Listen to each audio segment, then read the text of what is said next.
Hello. So today I wanted to talk about um, 3 ways to lower your grocery bill and still eat healthy. And so I'm trying to double stream this, so bear with me here. But a lot of people, when they have to eat gluten free, they have trouble figuring out how they're going to afford that. And sometimes that's a mental struggle of just like seeing the sticker shock of some of the items, and some of that's like actually a financial struggle. Um, and that can be really hard because if they can't afford the nutritious food, then you just keep getting sick, eating something that either has gluten in it or isn't processed in a gluten-free facility. So there's a lot of things out there that they might be cheaper, but then it says also processed in a factory that contains wheat or gluten. So one of the big things that I am a huge proponent of is CSA. And if you don't know what CSA is, it stands for Community Supported Agriculture. Um, and so you can basically work with a local farmer, and um, they will supply usually a box of food either every week, every 2 weeks. Different people have um, ways that they do it and ways that it's set up, and that can contain um, local fruits and vegetables, meat, eggs, cheese, sometimes milk. Um, and a lot of times doing that, you have to pay up front usually. And so sometimes it can seem expensive, but when you break it down by what you get per week, it's actually a big save. And so that's something I like to do. It supports local farmers and also is cheaper. And the produce, the food that you get is better quality.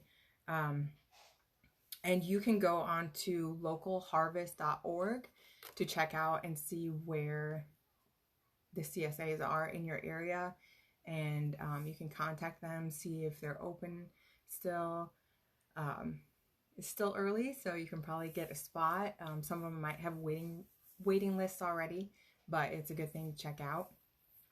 And also farmers markets, and that website has information on farmers markets as well.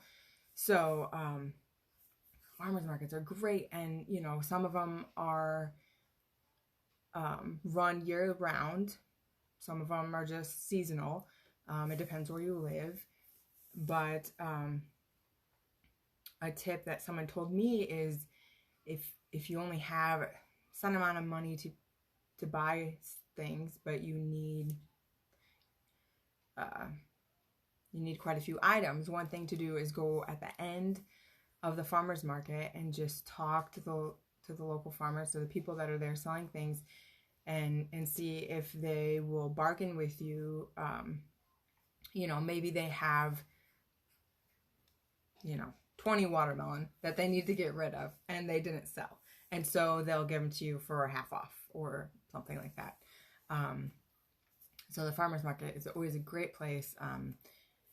Usually everything is reasonable, and usually a lot of times it's organic, and a lot of love goes into the food that is grown and sold at the farmer's market.